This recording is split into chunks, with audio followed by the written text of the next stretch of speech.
All of us here at the university have an influence on whether or not a student is engaged, and we all have power to change that. We think of engagement as something sometimes that just happens in the classroom, so maybe if we're not working in the classroom, we don't have an influence. But if you think about those pathways of ideas of belonging and well-being and emotions, then if you're working in student counselling, for example, then you're having an impact on the student's engagement because you're supporting the student's well-being and you're helping foster that belonging, and maybe you're helping them manage negative emotions, and that then sets them up for engagement in the classroom and engagement with their learning. And the same if you think about people in areas like academic learning, student success, those kinds of people who offer those wraparound sort of support services to the student. Same thing. They have an impact on student engagement through the pathways.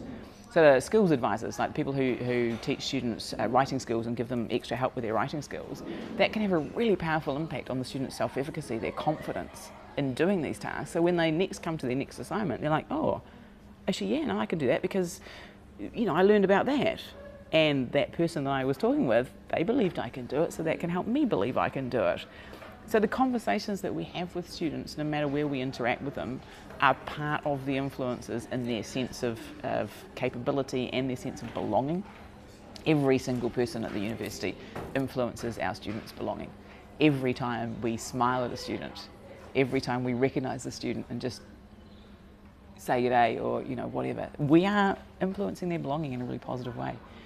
And then there's the in the classroom, then there's the actual teaching. And I say in the classroom, but I think that's probably a bit of a mistake, because increasingly, and anyway, learning doesn't just happen in the classroom. The students are learning and engaging in their homes, in their libraries, and all sorts of spaces. And that, with the increasing tendency at universities to go with more blended learning and flipped classroom type models, engagement is happening sometimes when we're not there, and we need to be thinking about that. We, the academic, is not there, and we need to be thinking, well, what does that mean? And how can we foster engagement through our online tools and online technologies? And that's much, much harder. So I think that when it comes to teaching, I think, what do I think is most important? Interest. I think if I had to pick one thing that's, no. See, I'm tossing up here between firing student interest, which I think is critical, and establishing a teacher presence, because we are so important.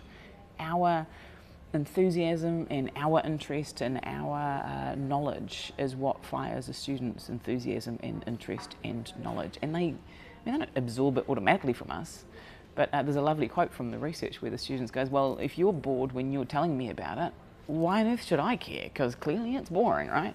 And they're not silly, these students. They recognise when something's exciting to us, and they're like, oh, this must be exciting. So we have a real role in just the way that we teach and the way that we embrace our discipline and our knowledge and share that with our students.